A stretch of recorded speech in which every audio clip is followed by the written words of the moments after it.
look like that no more either. Well, that's because I haven't been dyeing my beard. I still got the ponytail, you know, and I'm still got long hair. Nice.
The Dorkening and all affiliated shows are not intended for anyone under the age of 18. The following may contain discussions or scenes that have adult situations, graphic violence, nudity, strong sexual content, and graphic language. This show is intended for mature audiences only. Viewer discretion is advised.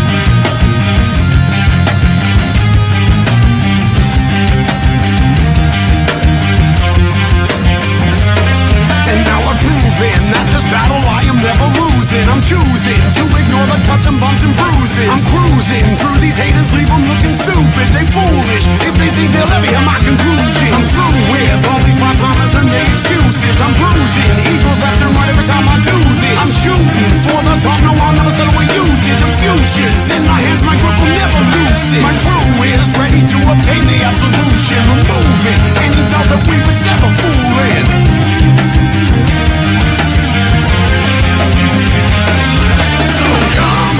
Come on, step it off, break it down and lose it. Come on,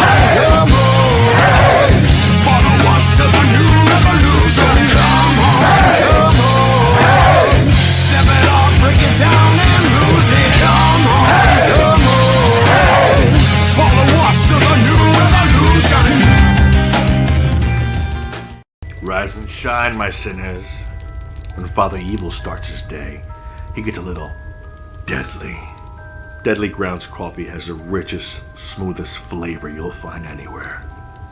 It's sinfully delicious. Once you go deadly, you never go back. Order yours at getdeadly.com. Coffee's so good, it's scary.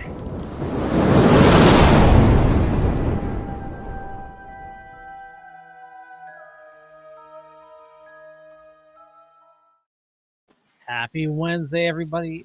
It is Wednesday, right? It is Wednesday. It was almost going to be Thursday. Well, you know, the days just meld together. My name's Leo. I'm the monkey behind the keyboard. We have a most awesome show scheduled for you today. And as always, make sure you check the show notes because I have a ton of information about our guests there.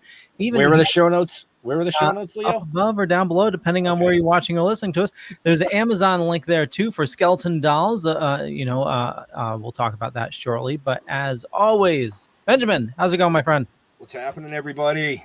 A little bit of a late start. You know how those rock stars are. But it's all good. It's all good. Yeah. You know, I'm just going to say, I said abracadabra, and he came on the screen. I mean, that's all I really got to say about that. Like a leprechaun, because we have somebody from Ireland. I was going to say, first comment in the chat tonight was from Ireland. You know, welcome to the show. Oh, yeah. That's where the leprechauns come from, right? Yeah, I hope they bring a pot of gold. Leprechauns? Do they come from Ireland? No, hey. I never seen a lot. You know. Speaking of How's everybody doing out there? Oh, wrong hand. Yeah, see, it's backwards. You know, so yeah, we have an awesome show. I thought I was gonna have to do the show myself for a little while there, but you know, everything happens for a reason, and I am psyched to have this, late rock star. Well, he's a current rock star, but he was late tonight. You know what I mean? But that's because he's been very busy. He's been very busy. Actually, I heard he was sleeping under a piano. He's been very busy. He's been very busy, very busy, and we are right. so excited that he would take time out of his day to join us. Can we welcome Kenny Lee Lewis, please? Hey guys, Hey, Kenny. Welcome to the show. I've got my Grim Reaper here with the clock, to remind me of how much time I have left. It's not one of the hourglasses with the sand. Yeah, no, it's a clock. I actually bought this in Carnarvon, Wales, a while back near the Carnarvon Castle. Speaking of Ireland, my wife and I spent some time at the Dublin Castle there, where Bram Stoker used to live. Oh, wow. Ooh, That's really that's cool. actually pretty cool. That is really cool. Did you see any bats? One of my questions. No bats, just No just a No tour bats. guide. Okay. But like Jeff said, thank you for taking time out of your busy schedule, which we know is super busy now that we talked to you a little bit backstage, to join us tonight and hopefully gain some new fans and friends. And Okay, that's great. We can always use more fans. Let All some that people fun know of the new stuff that you are working on that nobody would ever imagine the bassist for Steve Miller would be doing. Okay. Well, I do play a little bass and guitar, and here they are, actually. These were the little bass and guitar that I play. Ba-dum-bump. Oh, yeah. Right. Oh, it's full of comedy tonight, folks. Full of comedy. 12. Yeah, I had to grab some props while you guys were preparing with the videos here, so I don't blame you. I would have grabbed more than just a couple. I'll pull a couple surprises. Nice. I left the dildo in the closet, though. Oh, that's right. Is that now- shaped like a guitar too? No, I play a little dildo once in a while too. But now, see, you guys shouldn't have shown me the intro to this show because it shows me that I can be completely outlandish, and I don't. Oh, that's what we want, dude. The I don't more have to outlandish, the be better. I mean, you didn't have to start it out with dildos, but I'm good with that. Well, it's not far; it's just around the corner. I'm not going to ask whose they actually are. So No. Oh boy, folks. Leo, can we try to bring this back on the track? Maybe just Yes, a little bit yeah. back on the track. Well, you have an event coming up August 21st. Yes. And so this is at Jones Beach, Jones, yeah, Jones. Jones Beach, and it's a festival. Mm-hmm. So tell us about that. Well, I don't know much about it. I just have, I have the calendar from the Steve Miller organization, but I did look at a poster, and it had, we're sharing the bill with the new version of Journey, which I believe, if I'm not mistaken, has Michael Narda Walden on drums and Randy Jackson on bass coming back, and but still with Jonathan and Neil and Arnell. So that should be interesting. And then we also have John Fogerty on the bill. We have Ann Wilson from Heart on the bill. The Chainsmokers, which I've heard a lot about. I've never seen them live, but have you guys ever heard of them? Yes, I've heard of them. Yep. Okay. Yeah, every time Never I seen look in the mirror.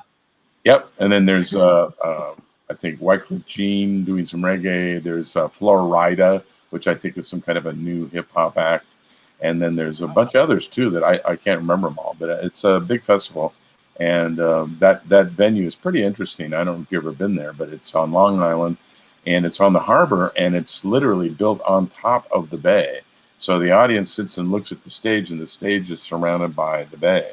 It's kind of interesting. And that's cool. Yeah, That's really cool. and talk about creepy stuff. In order to get to the stage from the parking lot where our buses usually are located, we have to go down into this tunnel that goes underwater and goes all the way up to the back of the stage, and we come up through this weird little stairwell to go on the stage. So it's kind of like magic, because everybody's sitting there watching the stage, but the stage is not huge. It's just it's got some buildings in the back, little outbuilding stuff, but they don't really see any rock stars or anything until we appear magically on stage. So it's almost like a Vegas David Copperfield kind of thing. That's cool. That is really cool. Yeah, I'm gonna have to check that place out. Kenny Lee's gonna go live on his Facebook. This is me in the tunnel. Yeah. So anyway, that's Jones Beach. That'll be August 21st. Cool. Excellent. Excellent. And it'll be our first job that we've had in about a year and a half, about Right. Yeah, 16, 17 months of no work, just can't do anything.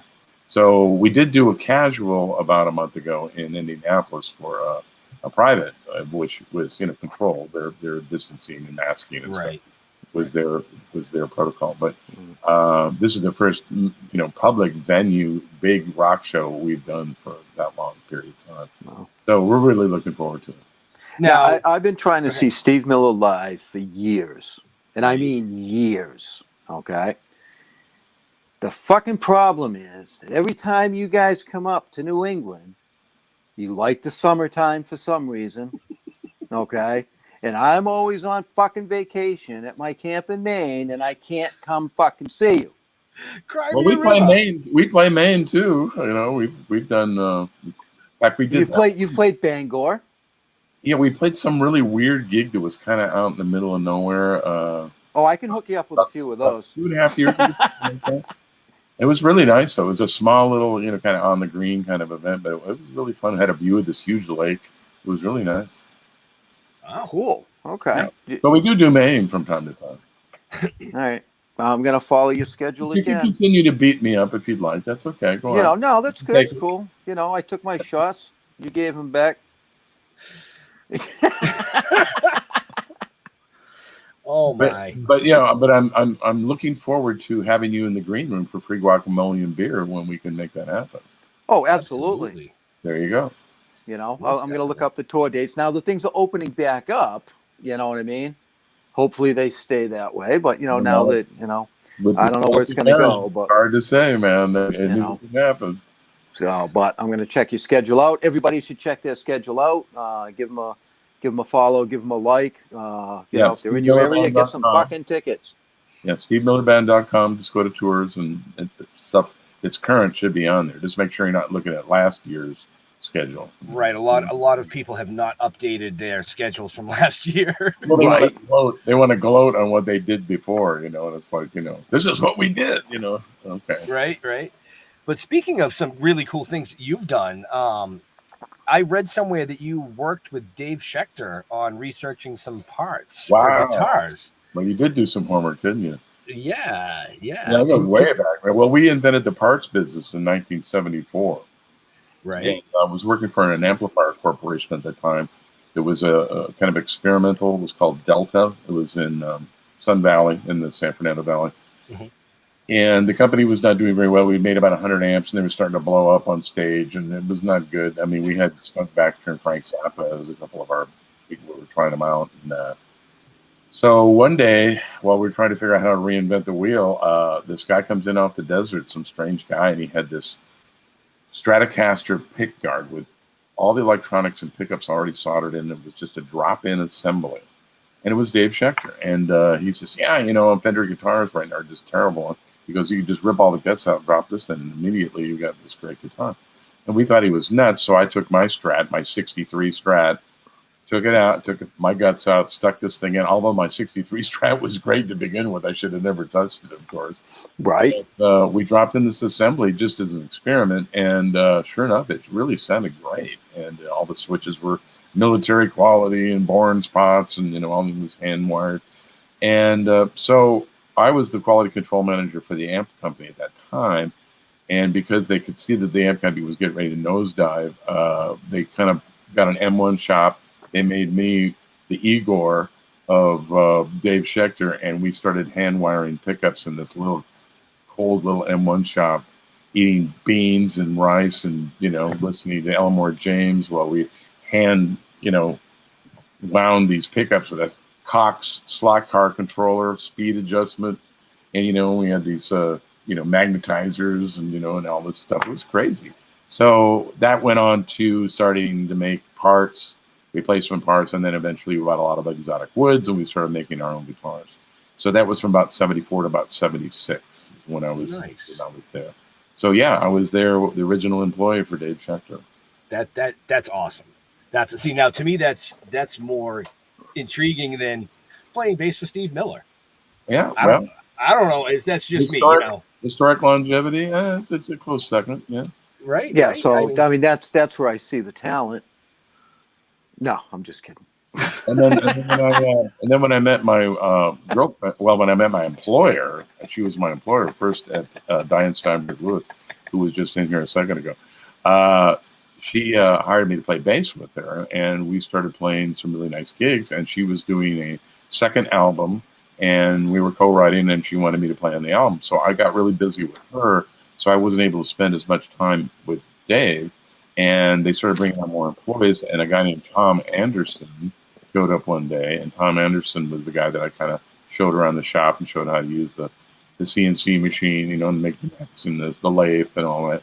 And he ended up becoming an incredible luthier himself with his own Anderson guitars. Nice. So I got a question for you. Okay, Jeff. I see your nameplate, so I'm gonna pretend like I'm at a dinner. Okay, Jeff. Okay, Jeff. No, seriously. I mean, I listened to a lot of music, especially in my younger days growing up and stuff. And I read that you were in a band called Pieces. Mm-hmm. I never heard of Pieces. Can you tell me about that, please? Well, it's surprising you never heard of any band named Pieces, because even Steve Perry from Journey was in a band called Pieces. I've never heard of a band called Pieces. With Tim Bogert from Vanilla Fudge. He had a band called Pieces. It never took off either. That's why you never heard of it. But the band that I joined was actually called Five Mighty Pieces, and they were a club act around LA here that, wore outfits and did steps, and then they would come in singing, Who Loves You by Frankie Valli from the back of the room, and they'd come up to the stage and, kind of sway everybody, and it was kind of cornball. And I got in it, and I said, man, this is a really good band. We should write songs and try to get a record deal. And I ended up getting my friend Jeff Lieb, at that time was his name. He's now named Jeff Harris. And he and I sort of took that band, and we built a studio at the drummer's house, and we got some producers, and we wrote some tunes. We got a record deal with it, and we got on Liberty Records, which was a United Artists label, UA Liberty, and got a deal through Mark, the lead singer from Paul Revere and the Radio, Mark Lindsay. He was an A&R guy by that time, and he loved us, and he signed us over a bunch of other people that were actually going for us. And we put out a record, A Blue-Eyed Soul, around 1979, and unfortunately, when our record was being released, the label was being absorbed by EMI Capital. Everybody was fired, including Mark, and we were orphans on a new label, basically. And also, the knack had just hit with Mike Sharona. And if you did Blue Eyed Soul, you were out. All the, Hall & Oates and Michael McDonald's and, Bobby Caldwell's and, you name it. Anybody that was doing Blue Eyed Soul, you were out. Yeah. You had to do rock and roll and wear a thin tie, or else you weren't going to be able to be in the music business. Right. Right. It was going through that change. Black, right. In that R&B category, but there was separating everything then again, which I thought was kind of screwy. So that record just never got pushed. It never went anywhere. And plus, there was a promotion guy named Charlie Miner who wanted $50,000 cash just to get us on rotation. And we only had 25 left in our budget. We gave it to him, and he laughed and took the money anyway. He never put us on rotation. And eventually, his girlfriend blew his nuts off, and he died that way. So he got his. All right, that's awesome. It was actually a very similar episode. If you've ever seen the episodes on that show that was called Vinyl, did you ever see the show called Vinyl? I caught a few of them. I think it was on HBO. Yep. Vinyl is pretty amazing because it's actually pretty true incidences that happen, and there is a scene in there where a record promotion guy gets his head caved in with an andiron from a fireplace, and I took great pleasure in seeing that episode. But yeah, that's what happened to the record. It just got killed because we didn't have enough cash to pay payola to get it on the radio, and Blue Eyed Soul was out. So there you go. Wow. Cool. So before we shift gears, Leo, do you want to try and get a quick commercial in? Sure. Just one. Just one? Okay. Yeah, just do the prospector. Okay, yeah, I can do that. So as always, you know what? I'm just going to play the commercial. Not even going to talk about it. Here we go.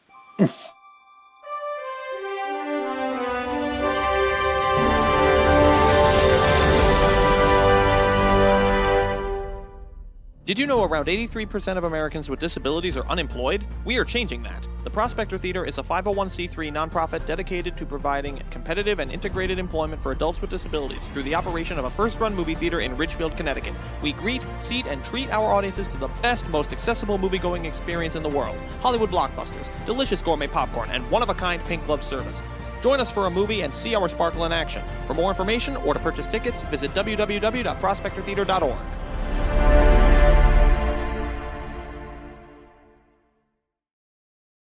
A lot of awesome stuff coming to the theater. You got Suicide Squad coming out in a couple weeks. I'm sure they'll have that. Really? Another remake? It's not a remake. It's the new one. It's the new one. Yeah. It's the new one. And well, no, it's like kick-ass. You got King Shark in it. Yeah. It's Save that for the Dorkening. Oh, boy. Wow, that wasn't cool. Love you, Leo. So, Kenny, Yep. your guitar lessons, online guitar lessons. Yes, I just started a new, during the pandemic, of course, I had to reinvent myself because there wasn't any work going on. So I had to go inside myself and figure out, well, what good skill set do I have that I can bring forward that would be my best thing for right now? And that would be my guitar playing and bass playing and guitar playing lessons. And I've been a teacher on and off throughout my years, and I decided to make one of these 24/7, subscription membership guitar lesson websites. So I have one now, and it's called Fret Friends, and it's FRETFRENZ.com. And anybody can go there. There's a 24-hour free trial, and there's some sample lessons if you just want to look at it before you even get involved. But I share all my secrets and all the things I've learned over the years, and then I talk some road stories and some humor and stuff while doing the lessons. So it's a little more than just a clinical, lesson site, but it's really cool, and people are starting to sign up, and it's coming on really well. I also lubricate that with my YouTube channel with flypaper, if you will, by doing interviews with people, almost like what you guys are doing here. And playing guitars and talking instruments and gear and whatnot. And I just did Jimmy Vivino. I just did Greg Douglas, who wrote Jungle Love for Steve Miller, actually. And he gave us secrets about the guitar parts, which were kind of bizarre. And then I just did Jack Sonny from the Dire Straits when he was with the Dire Straits during their heyday and played with them in Live Aid. So I've got another guy that I just did, Pete Anderson, that was a producer for White Yoakum in the early years. And I'm just editing that now. So I'm just going to continue doing them. I've got Tim Pierce coming up pretty soon. Jay Graydon agreed to do it. Danny Weiss, a whole bunch of different people that are coming up. That wow, that's awesome. Yeah, we're just guitar players that just none of us are superstars. Steve Lukather might do one. He's about the closest superstar I can think of that'll probably do one with me. In our buds, we had the same birthday. We've known each other for years. So those are free, and you just see those on my Kenny Lee Lewis YouTube channel. You go there and you go to the Fret Friends playlist, and you'll see all these videos I've been doing. And I just do entertainment type stuff, where I play and I just perform, or I'll talk, or I'll teach a little bit. But then at the end, of course, I advertise the subscription website. I was going to say prescription website. Pretty close. So that's going on, and that's taken a lot of time and effort, and the editing. Sounds like it, yeah. If you've ever, I'm edited any of these shows, you know what it's like. It's crazy, and you got to know tech stuff, and I'm old school. I'm still playing through tube amp, and it's the eye candy that does all that. Magnetic pickups. Yeah, I can see he's the younger, better looking one, Right. Leo's probably the one that knows all this stuff and has to teach it up to all of you. Right. Yeah. I was actually going to. His hair isn't gray yet. Oh yeah, it is. It's well. It's coming. All right. Well, It's coming. Red. Since he started working with us. Right. So check those sites out, and then of course my regular website, which is kennyleelewis.com. You can see all the other stuff that I've been doing, and you can send me an email there if you want to communicate with me and get on my mailing list and whatnot for all my other bands that I do, because I do about 5 other bands other than Miller. Wow. And, if you missed any of those links, I do have them in the show notes up above or down below, depending on where you're watching or listening to us. And, I saw one of your Facebook posts. You're a little bit of a, dork yourself, posting about the big iOS update. Yeah. That was, I don't usually do that, but this one was interesting because it was like, it involved wearing a mask. And I was like going, wow, this is really interesting that the pandemic has creeped into the technological app world where we're trying to adjust our technology to fit our biological, invasion that's happening on us. Yeah, my wife got the I guess it only went out to a few because it didn't show up on my phone about an update, and it's probably the same one you're talking about where it'll recognize you even with your mask on. Yeah, that's pretty weird.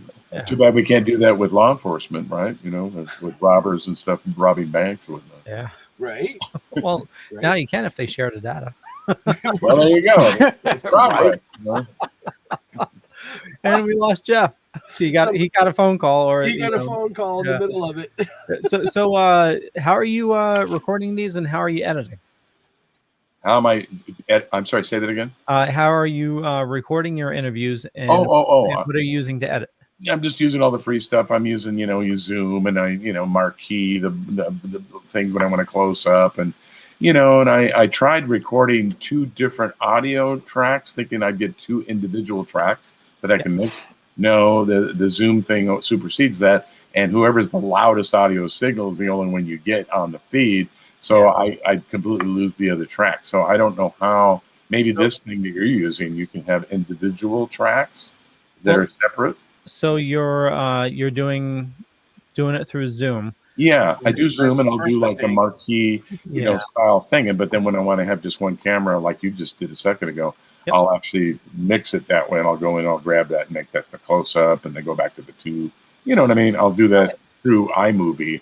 I use like iMovie because it's free. It's on my new computer, so Yeah, but iMovie is great to use. I mean, the Final Cut is just like a glorified iMovie. Right. It's very similar. I'll probably have to buy that eventually, But do you know of a format where we can do this type of thing where each individual audio track is separate? There is, but it's very buggy. I forgot the name of it, but your best bet is if you only have one guest, or are you talking about multiple guests? No, one guest. Okay, your best bet is actually use a external mixer. So I'm using I can send you a link to it, the Zoom L8. So I have my audio on a separate track, and then all you guys on your own track. So that I can edit the audio that way. Is it just taking the stereo signals and breaking that in half?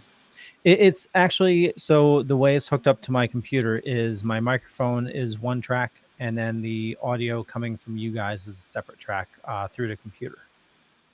Okay. And it's We could talk about that, Yeah.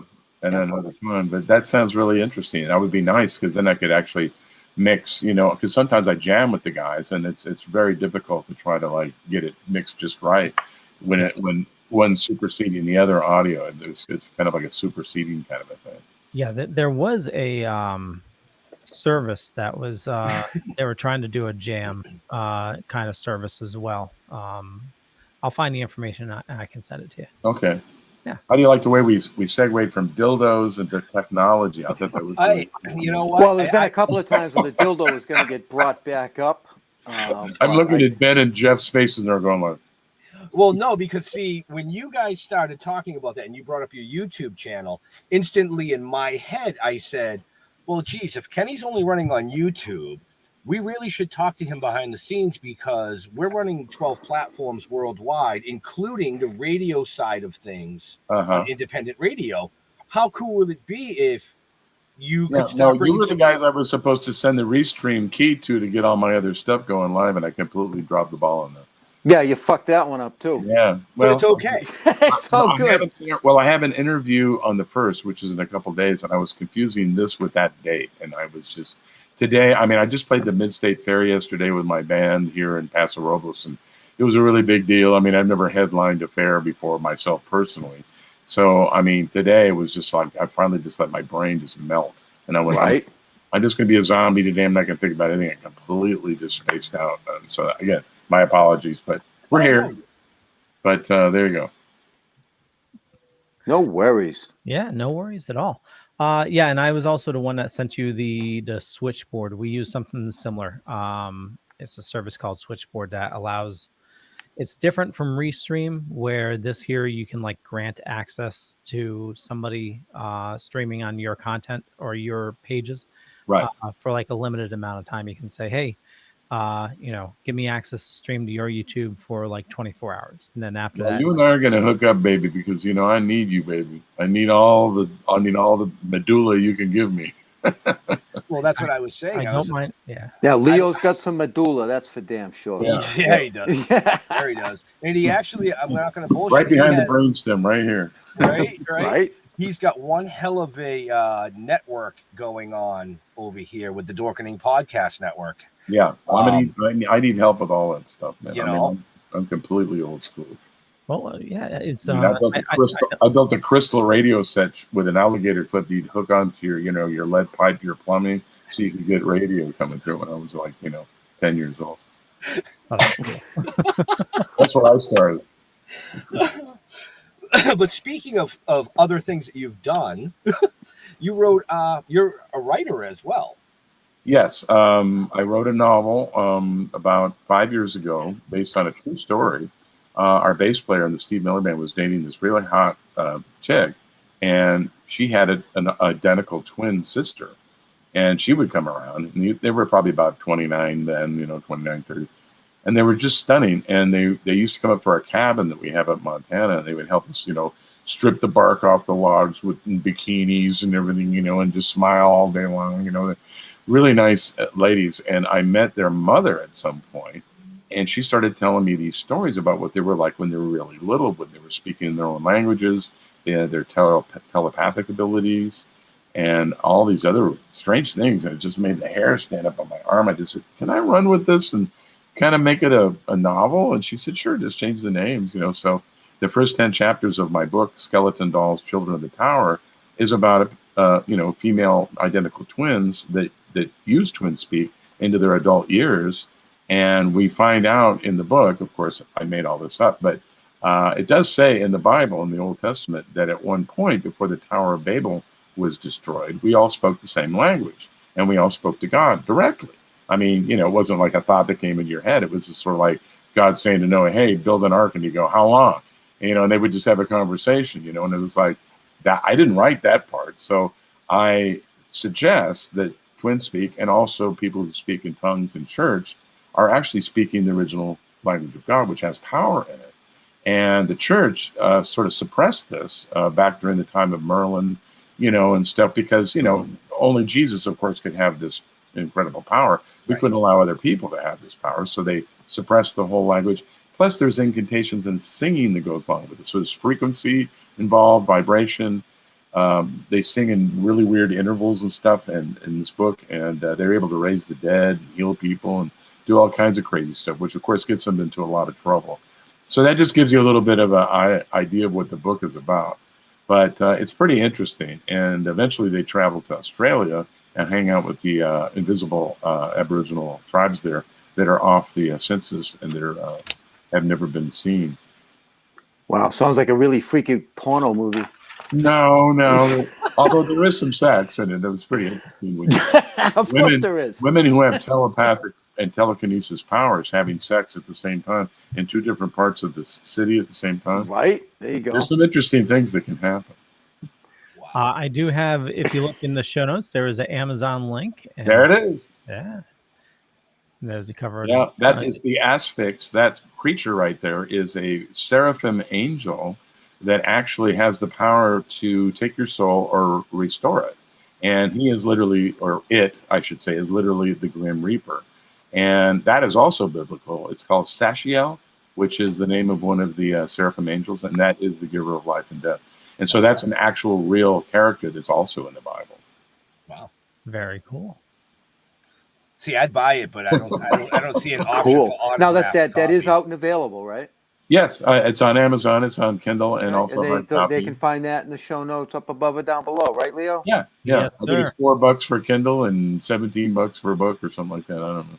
17 Now, bucks. How much is it if The it's fuck? autographed? Well, it's 460 pages, Jeff. You get a lot for your bang Oh, for your all buck. right. Well, that's cool. 460. Yeah, no, I mean, all right. My all right. biggest complaint about this book, the only complaint I've ever had on the book, is that it's not long enough. And it's already 460 pages. Everybody just wants it to keep going. 460 pages is a good sized book. Yeah. I read a lot of books. But I do those cliffhanger, kind of endings on each chapter where you can't not go to the next chapter. You have to go to the next chapter. And people say that they just never got any sleep. Constantly just the book would just nag them from over on the shelf, and it was just like they couldn't have a life because they had to finish the book. Wow, I'm gonna have to get that book because I want to read it. It's pretty cool. I'm very proud. Sounds like an awesome story. Like I said, the reason why I never heard of it is that I self-published it. I never could get an agent or a publisher to talk to me after I self-published it. I never got a decent review, and I never got any push on it. And I'm too busy playing music to sit and toot my horn on being a novelist, So hopefully this sequel that I just wrote for, which involves the 2024 election with these twins. Oh my God, you got to wait till you read this. And is that out too? No, not yet. That's the point. You can't put it out unless you have an agent. If you put it out without an agent, you're killing yourself as a writer. You have to have to get you with the publisher so they can be involved from the beginning, the middle, the end. Because they're investing their time and money without any guaranteed income, and they want to make sure it's going to be a hit. So that's the reason why they want fresh meat. So if you don't bring in fresh meat, they ain't interested. Just like the dildo in back here. Yeah, exactly. No, it's no. No, see, I knew that if I brought that up, you guys were going to keep bringing that. It was going to be a recurring thing. He's infatuated with this dildo for some reason. Oh, dude, I know. I've been holding back. I know you have. Big Trust time. me, I know you have. You showed great restraint. Thank you. Yes. Thank you. Wow. I said I would definitely have to order that book too, but is there an option for autographed copies? No, unfortunately, they're all manufactured one at a time. I never bought a whole bunch of them. I just ordered 16 of them because I sell them all the time on my gigs. Believe it or not, I sell more books than I do my CDs, which is pretty funny. Okay, so this is a two-step then, because now I got to buy the book. I'm going to order the book. Then I'm going to have to mail it to you, or come to one of our shows, or come to one of your shows. Which you've been crying the blues. So the bodyguard can squish my head, not allow me. So you got to come and hang out in the green room, and I'll sign the motherfucker. Yeah, you will. Deal. So that's what's been going on, and then like I said, the YouTube channel, Kenny Lee Lewis YouTube channel is kind of the flypaper that gets people to go to the teaching website, fretfriends.com, FRETFRENZ.com. So people would sign up, and then I end up getting that monetized income. So that's the only way you get the income is Right. to use YouTube to kind of be the flypaper to get people to look at it. Right. Pretty much. Yeah, smart way to do it too. Yeah. Well, yeah. Just like you guys using the show so you can get some attention that your dad didn't give you. Pretty much. Yeah, that works. Wow, man. Ouch, huh? Yeah. Ouch. I was just a good thought I'd one. get spiced up a little bit here. Sorry. Yeah, that was a was good like- one. He was like, guys, hold on. And he just took the cactus and he went, how do you like that? How do you feel? Yeah. Sorry. My apologies. Don't be sorry. It was great. It worked Hey, perfectly I'm on the show. including myself in that too. We all want our daddy to give us the nod, you know. Right. So anyway, was born in Pasadena, 1954. Moved up to Sacramento, the capital of the state, in '60. So all my school years were up in Sacramento. So I was greatly influenced by the San Francisco hippie Fillmore scene, but also the mountains and the outdoors up there. Because I was always up in Tahoe or Shasta or in the Sierras. I was a Boy Scout. I was a YMCA ragger. I mean, I was all that stuff. And then eventually met some people that a family of Italian guys that were had brothers that were in the music business in LA, and they sort of grandfathered me to come back down to LA in 1973 to begin my career as a studio musician, and that's sort of the genesis of how all that started. Right. Yeah, I was looking back over some of your notes here, and it said that your first instrument was actually the ukulele. Correct. Yeah. My brother and sister were folkies, and they were getting all the attention. Again, we're talking about attention in the family. And they were older than me, and they were, doing all the Peter, Paul, and Mary, and if I had a hammer and all that stuff, for our families during, we'd have like holiday dinners and stuff. And I was 6 years younger than my sister, and it was like I couldn't get my hand around a guitar neck. I was too little. So I was like 6, 7 years old, and they were getting all the attention. So I begged my aunt, who had a ukulele, to let me borrow it, and then I learned some songs on the ukulele, and I started entertaining the family with the ukulele. So that was this, just trying to play catch up to my older brother and sister. Right. So you basically come from a family of musicians as well. Well, they weren't professionals. They were just doing it for fun.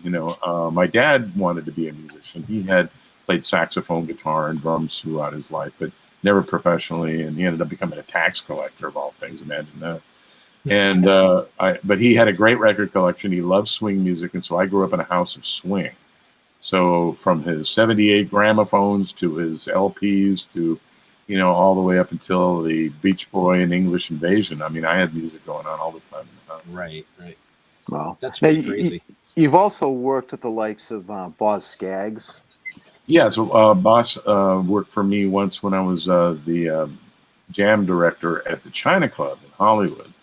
And of course, I sort of took his chair eventually in the Miller Band with other people in between, of course. Right. That was we sort of called the second guitar seat in the Steve Miller Band the Boz Scaggs seat, because that was the original seat that we all had to step up to. But I was doing this jam thing at the China Club, which at the time was just on fire. We were having a ball. It was Monday night jams off Selma and Gower over there in Hollywood.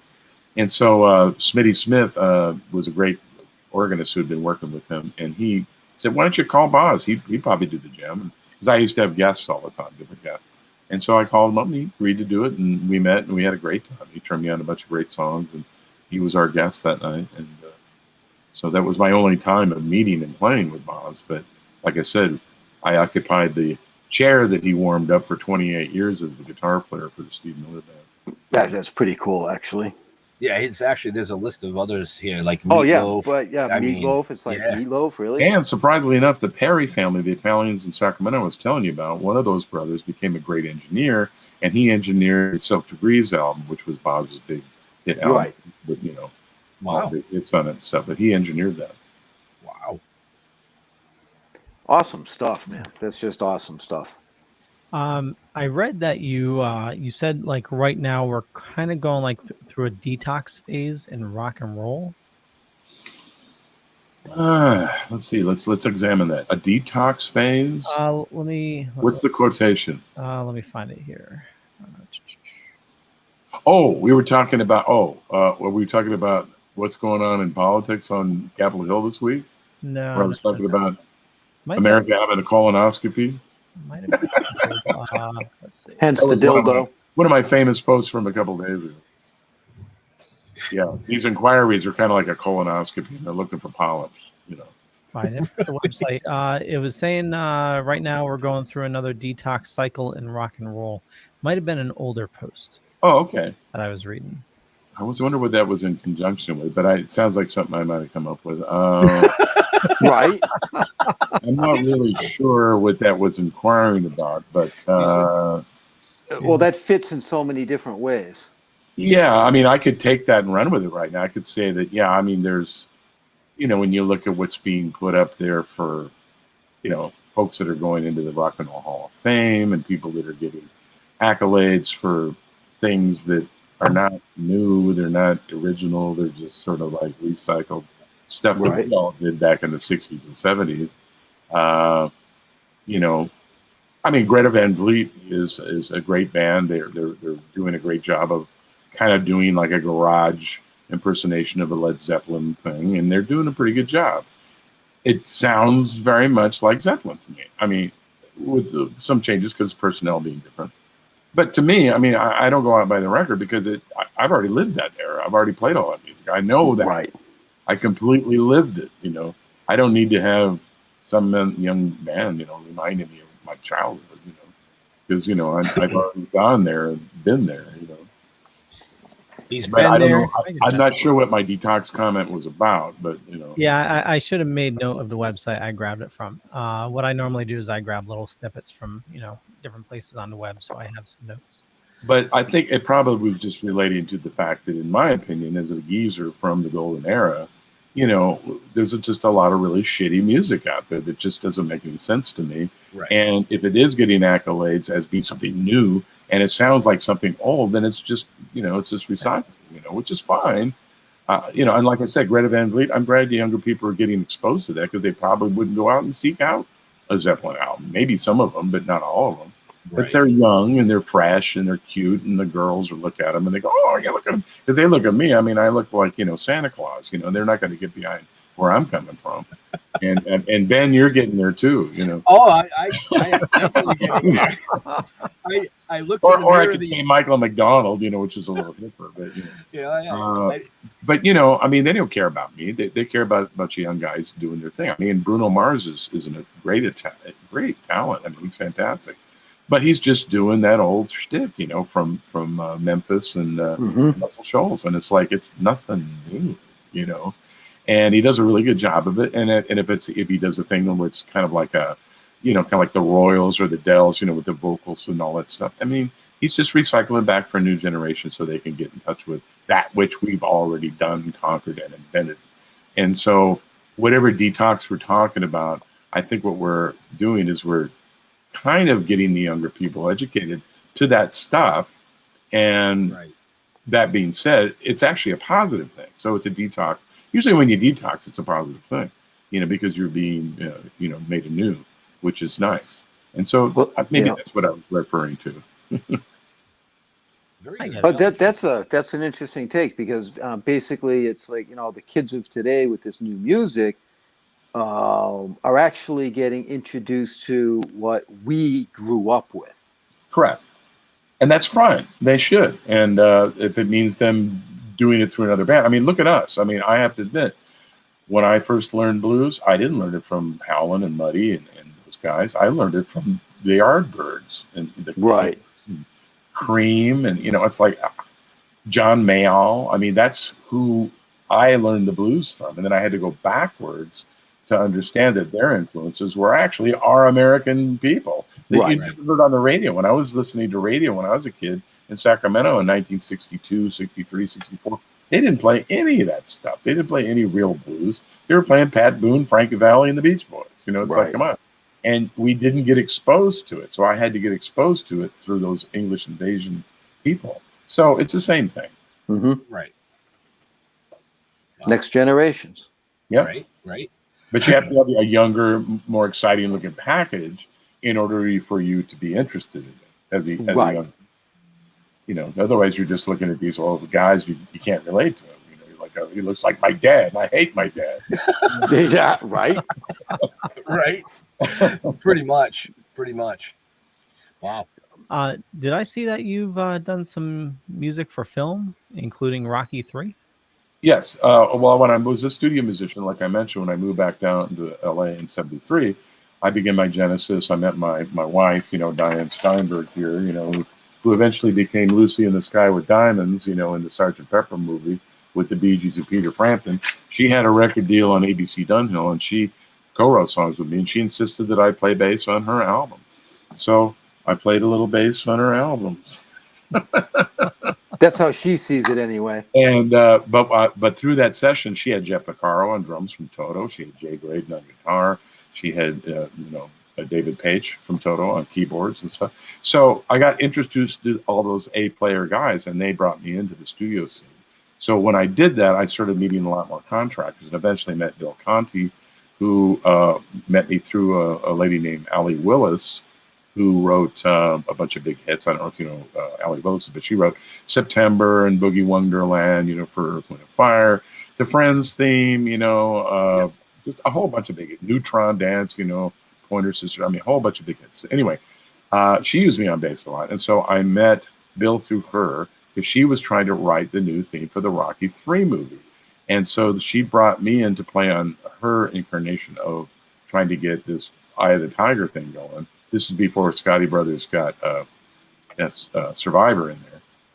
And so Bill liked my bass playing, and he hired me. And he said, well, use young cues. So he hired Craig Cramp on drums and myself and another guitar player. And we did a whole bunch of cues for Rocky 3. And so when you look at all those pumping iron scenes in Rocky 3, when Apollo's trying to take Rocky back to the past and show him his LA training grounds, all those cues, that's me playing bass on all of them. That's pretty cool. And that's just one example. I mean, I played on a lot of stuff, but I mean, that was just one. So you brought up Rocky 3, and I was going Iron Eagle. Well, that was a song. Now, see, that was different. That was a song that Gary Malaber, the drummer from Miller, and I had written, and we threw that together and gave that to the producer. He liked it, so he put it in the movie, and that was a breakdancing scene with the lead character Reggie. So we called it Reggie's theme. But it was actually little pieces of music that we'd actually done for Steve that he hadn't used yet, that we just sort of edited together and made a song out of it, and got a cue, got a sync license, got paid. Wow. He says it so calmly, too. It's like, I made a song, got a sync license, got paid. Yeah, well, the thing with the music business is that it's not about just doing this. You know, you don't just play a little bass guitar. You got to write. You got to sing. You got to entertain. You've got to invent instruments. You've got to go out and sell instruments. You got to do retail. You got to do training. You know, you got to, I did, not only did I do Schecter, but I did Rivera guitar amps for JBL Harmon and did JBL Harmon products. And I worked for Guitar Center as a manager. I've taught. I'm a teacher. I've done everything you could possibly imagine for the music business, you know, and doing library music for television shows, movies, where you just have little 10, 15 second, a little piece like that, you know, can pay you $10,000 if it's in the right thing, you know. Right. So you have to do everything to survive. You can't just be a player. Being a player is just a small part of being in the entertainment business. Right. You have to be well diverse within the industry. You have to. Yep. It's like facets on a diamond. I mean, you know, it's just a rock until you start cutting those facets. That's a good way to look at it. I like that. Wow. That's the only way you can shine and be brilliant and be noticed. That's impressive, you know. And look at me now. I'm 66 years old and I'm still struggling just to try to get people to come to my shows. I just sold out a show. We had a lighthouse benefit for our historic 1890 lighthouse here in Avila Bay where I live near. And I didn't know if people would show up, and it got sold out. And then last night I played the Mid-State Fair here and I headlined it. And I wouldn't say it was a sellout because, of course, the fair is the star. But people showed up and they hung out and danced, and it was great, you know. And it's like my name was on the marquee, you know. It's like it took me this long doing all those other things just to get to this point. You put your time in. Yeah, but does it pay enough money to make a living, put my kids through college? Hell no.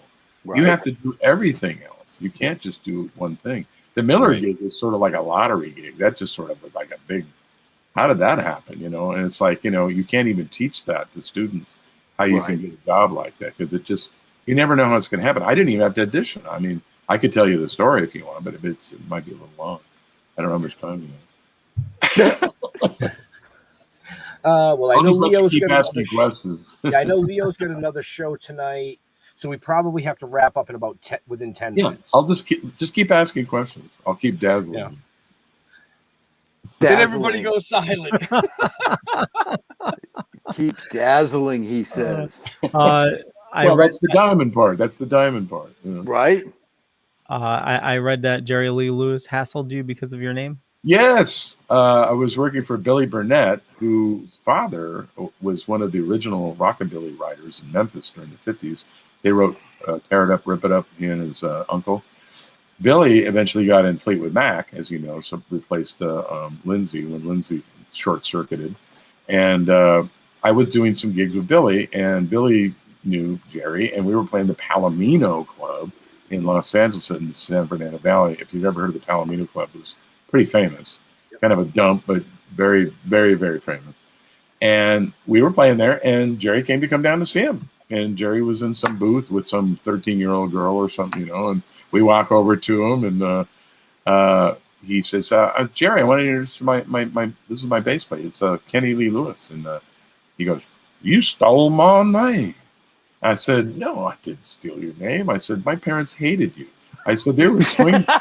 Here's my driver's license. My real name is Kendall Lee Lewis. My middle name Lee comes from my uncle Levi. And everybody just calls me Kenny now. So Kenny Lee Lewis just sort of came out of nowhere. And he went, okay. And he kind of blesses me with this, you know, the Catholic, you know, genuflect or whatever. It's okay. You can have my name. It's okay. So that was my only Jerry Lee Lewis moment. Pretty cool. Wow. But I get teased all the time. People always say, oh, you're just stealing Jerry's name. I said, no, really, that's my name. Yeah. I didn't even make the connection till my Leo first just name brought that up. my first name is Kendall, just like the oil, like Kendall Right. oil. That's my real first name. It just doesn't sound very rock and roll. And ladies and gentlemen, rocking down to the bottom of the devil's lawn, we have Kendall. That just doesn't fly, you know. It just doesn't fly. Oh shit. I want to remind everybody that, you know, we have all the information for Kenny in the show notes up above or down below, depending on where you're watching or listening to us, and including a festival August 21st, right? Yep. Yeah, in Long Island. My first debut coming back after a year and a half, just about. All right. Check out his website where you can learn how to play. Well, at least try to learn how to play. FRETFRENZ.com. Right. He's got a YouTube channel. He's got books out on Amazon. I mean, he's got all the rivers flowing into the pond, folks. Yep. Right. You want to learn how to do it. Watch what this guy's been doing his entire life. That's what you got to do. And I might just make bills this month. See? That's always a good thing. Yeah. That's the blessing. At least I'm making the bills. You know? Right. You know, so. But yeah, it's almost dinner time. You guys play? Are you guys musicians? You guys play? My wife is. I tried. Okay. I tried for years to play the guitar. Okay. I just don't get it. Well, go It's to not my blood. Go to my friend's site and take the free 24-hour trial. See if it gets you anything. I am most certainly going to do that because I own a couple of guitars and they, you know, I want to pick them. I do pick them up every once in a while just to see if I can do something. Yeah. I can do a little bit. But Yeah, you pick them up and you dust them off. Well, what you I probably should play a little bit. Is get a nylon string guitar, a classical nylon, and make that your basic thing that you learn your skills on. Because it won't hurt your feelings, you know, because the steel strings is what discourages. I actually have one. I had to make sure I didn't sell it. No, I actually got a nylon. Use your nylon to do all the basic stuff, and then just kind of graduate once you get your calluses built up. Anyway, that's your teacher talking. Yeah. I got wood calluses, not guitar calluses. So Leo, you and I are gonna have to hook up after this. I'm gonna have to get some sage advice from you on the tech thing because I don't know what's going on. Sounds good. Yeah, just Yeah, we he's can, definitely we can he's connect after that. definitely the man. So Dorkening, I mean, just real quick, I mean, are we talking about the actual phallus of a dolphin? Is that what we're talking about, or is it just a euphemism for silly people, or what? Yeah, it's just just a gathering of dorks. Just Okay, yeah. all right. Well, I'm glad to be dorking with you, and I thank you for letting me be a part of this dorkage. Well, it's Dorkage. All honor, right, yeah. there's a good one. Dorkage. The adjective of dorking is That's dorking. like I was talking to a publicist the other day, and he came up with Nerdapalooza. Ah, I was like, Nerdapalooza? What? And he was like, yeah. And I was like, I got to tell Leo this, man. is He's that gonna like a love that. festival for just people with eyeglasses with thick rims, or? I guess you got to, pocket protectors included, right? Nerdapalooza. That's a good one. Nerdapalooza.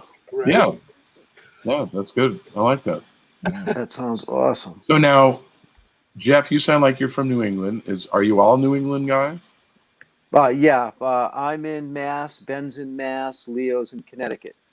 Okay, yeah, you guys are all, having great Italian food and talking like you drive a taxi. So I get it. Pretty much.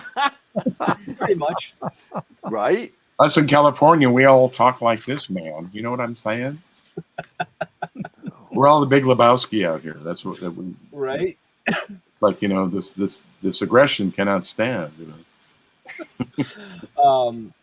But Leo, you do have another show tonight. I do. So Yes, my food is about ready. And it Jeff's goes food is with about ready. that underlying theme we've had tonight. Believe it or dildos. not. Yeah, because I'm having tacos. Oh, Ah. it sort of rhymes with it. I got you. Nice Yeah. tie in there, Jeff. See? Like Yeah, how I yeah. did that? Okay, on that note, I want to thank everybody for watching this fine evening. Make sure you check out all the information for Kenny up above or down below, depending on where you're watching or listening to us. Definitely, check out his book. Also, check out the event happening on the 21st. And also, if you're looking to learn to play an instrument, definitely check out his websites as well. I have all of them in the show notes. For me, just Google Leo Pond. You'll find a bunch of stuff. Could be true, could be not. I'm not going to say which is which, but I run a little thing called the Dorkening Podcast Network. Almost 40 shows on a network. Matter of fact, we're going to be doing another one in just shortly. Tonight, we're going to be talking about Ghostbusters Afterlife, the new trailer. Also, the Suicide Squad. Sylvester Stallone is going to be killing it with, King Shark. And Kenny, where do you like people interacting with you on the socials? Interacting with me? I have 3 or 4 Facebook sites. I'm always doing stuff on Facebook. Of course, it's not the one of the professionals. I mean, Instagram, I have a presence. I'm building that up as we go. But yeah, Instagram's fine, if they want to message me there. But, Facebook is probably the most active place where I am. But, they can even, send me, like I said, just an email through my website, kennyleelewis.com, on the contact thing, and I can put them on mailing lists. We can communicate there. But yeah, I mean, I have, my band Friends is on there. My band Barflies is on Facebook. I have a band called Supernova, which is this Afro-Cuban mambo thing that I just started on there. But I mean, I also have a Kenny Lee Lewis personal site, which I do politics on, which we were forbidden tonight to talk about. And then I also have my artist site, which is Kenny Lee Lewis artist site, which, is another site. So I have about 5 Facebook sites, my Instagram site, and my YouTube channel. So all those are fine. But, personally talking to me, Messenger on Facebook. Nice. Jeffrey. All right. Thanks, guys. No, You whoa, guys are- hold on. You ain't going nowhere yet. Oh, I'm dude. not going nowhere? Okay. No, you hang tight. Well, okay. Yeah. You Hang gotta tight till hang after tight. Leo closes the show. After the show closes, we're going to be backstage again. Oh, okay. We're all going to take our clothes off and then kind of get to know each other? Yeah, exactly. No. Just like a tour bus. Wow, okay. Yeah, you can find me on Facebook. Look me up. I might be there. I might not. It might be me. It Okay. might not. You know what I mean? Okay. So you can look me up there. But if you want to follow everything that we're doing, go to stilltoking.com. There's, links in the show notes up above and down below. You can reach out to me personally. I might get back to you. I might not. I make no guarantees on that end. Okay. And then, like I said, if we're coming anywhere near you and you'd like to come, and hang, when we play Massachusetts, we either do Foxwoods or we play the tent in Boston. I'm going to find your schedule and I'm going to reach out to you. Absolutely. Okay. Yeah, and then I'll get you backstage and we'll get you some guacamole and beer, like I said. Guac and beer. Yeah, it's a California thing. Actually, I don't drink the beer. I just probably have some. I don't even drink before the show anymore. I can't. I'm getting too old. Do you wear the Glock? You got to watch Miller, man. Miller, he changes arrangements like that, and he'll come in on a 16th note, and we all have to correct, and we always make him look good, and that's what we get paid for. So we have to be on our game. So we can't be high at all when we're on his gig because he's just unpredictable.